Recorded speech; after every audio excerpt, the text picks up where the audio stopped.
Be ready, start. Reliance was praised on the decision of this court in the case of Kaushalya Devi. The learned counsel relied on the observation made in para 11 at page 595 of the report and contended that the gravity of a complaint under the NI Act cannot be equated with an offense under the provisions of Indian Penal Code and further urged that this court held that a criminal offense under section 138 of the NI Act is almost in the nature of a civil wrong which has been given criminal overtones. Reliance was also placed on the judgment of this court in the case of Mandvi Cooperative Bank Limited as reported in 3 SCC 83. This court in Mandvi discussed the scope of NI Act, including the First Amendment to the Act, inserted under Chapter 17 in the Act.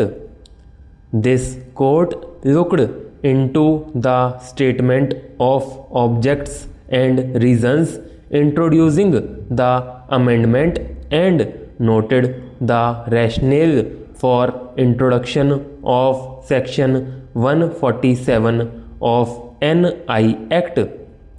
Section 147 of NI Act made the offences under the said act compoundable.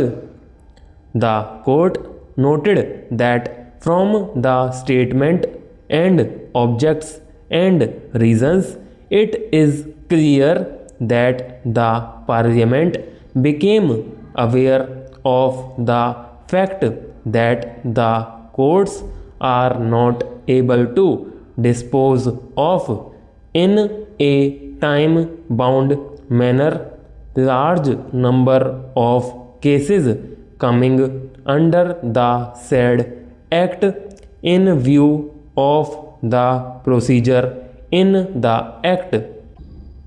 In order to deal with such situation, several amendments were introduced and one of them is making offences under the said act compoundable. This court fails to understand the applicability of the principle laid down in Mandvi to the facts of the present case.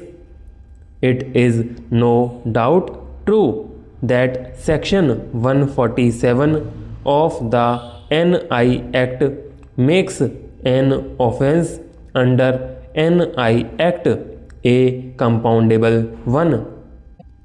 But in order to make the offense compoundable, the mode and manner of compounding such offences must be followed. No contrary view has been expressed by this very court on the nature of the offense under NI Act. Learned counsel for the appellant also placed reliance on a decision of this court in the case of Damodar Prabhu as reported in 5 SCC 663.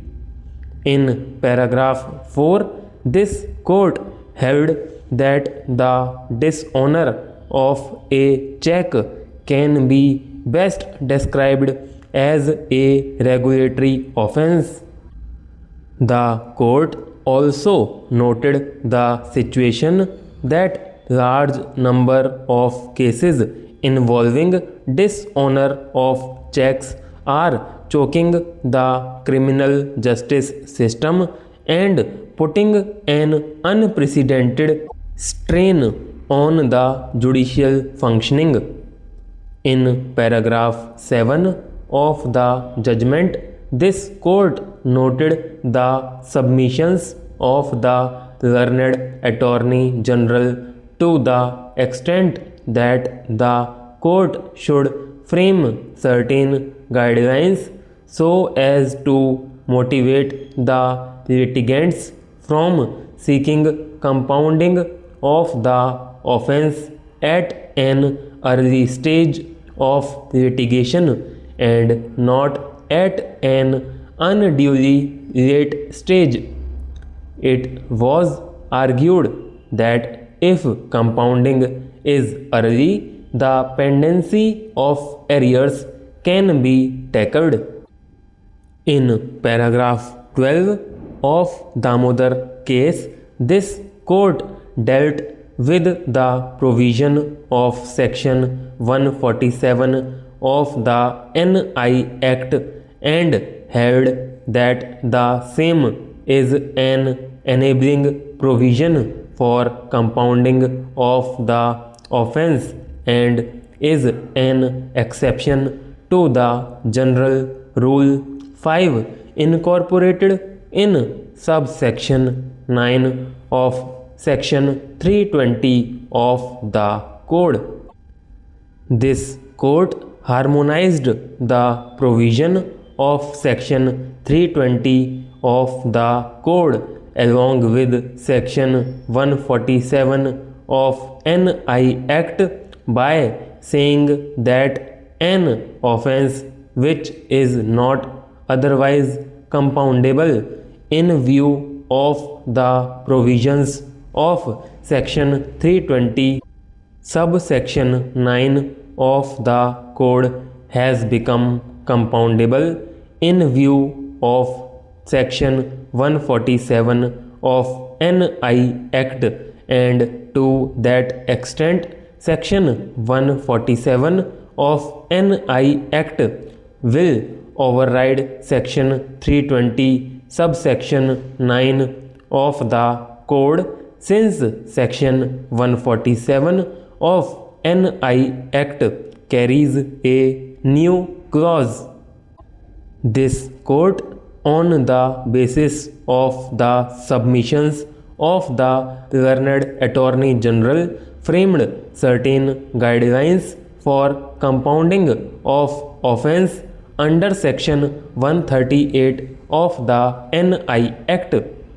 The court held in paragraph 26 of Damodar that those guidelines have been issued by this court under Article 142 of the Constitution in order to fill up legislative vacuum which exists in section 147 of the NI Act. The court held that section 147 of the NI Act does not carry any guidance on how to proceed with the compounding of the offense under the NI Act, and the court felt that section 320 of the code cannot be strictly followed in the compounding of offense under section 147 of the NI Act. Those guidelines were given to fill up a legislative vacuum. Reliance was also placed by the learned counsel for the appellant on the judgment of this court. Quashing of a case is different from compounding. In quashing, the court applies it, but in compounding, it is primarily based on consent of injured party.